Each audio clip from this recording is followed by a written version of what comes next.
pay attention to your sticklers. And specifically what I mean when I say this is pay attention to the way that your organization treats the people who insist on doing things by the book. These are the people who will look at an idea that someone might have come up with to save a little bit of money by cutting a corner and will say, no, we can't do that because this is what the policy says. This is what the procedure says.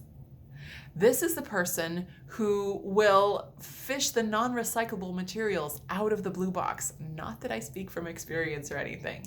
These are the people who keep things happening in a way that minimizes the gap between the way things are supposed to be and the way they're actually done.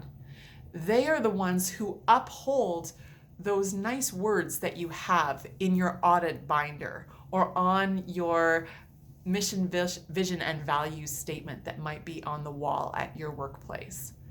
They are the people who keep the trains running on time.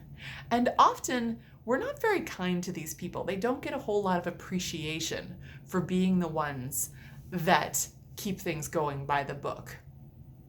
We tend to look at them as a bit of a pain in the butt, maybe a bit of a wet blanket, when they say something in a meeting or give a reason or an idea that will uphold the letter of the regulation and the policy.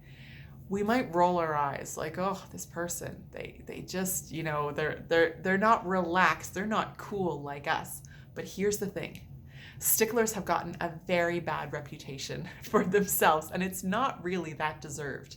Because behind someone who is pointing out the reasons that you can't do something, why you have to stick with a certain standard, why you have to follow the policy, why you have to separate the recyclable materials, is someone who deeply cares about getting things right. And when we can tap into that, we can utilize this person and their commitment to doing things well in a more positive way that hopefully doesn't annoy people and doesn't just lead to people feeling shut down when they're coming up with an idea or a way to do things differently.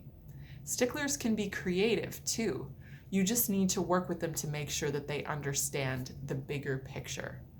So next time you see someone in your organization acting like a stickler, upholding the rule of law, instead of rolling your eyes, take a moment to thank them, because they are the ones who are keeping that standard and the way that things are done glued together. Because what happens when you start to accept a little deviation from standard, when it starts to become the normal, because there's no stickler there to keep that gap shut, you'll start to get what Todd Conklin calls a culture of deviance. You start to open up an ever-widening gap between the way you're supposed to be doing things and the way that you are doing things. And the consequences of that will vary by your workplace and by your industry, but historically there are some very big disasters that have entered through the gap between the way things are supposed to be done and the way they were actually done. And the bigger the gap over time, the bigger the risk that you're running, that you will have a major safety incident, perhaps an environmental incident, or that your culture will just become one that is very muddy, where it's hard to get people to follow through on their guidelines and their expectations. So this is my pitch to you in favor of honoring your sticklers.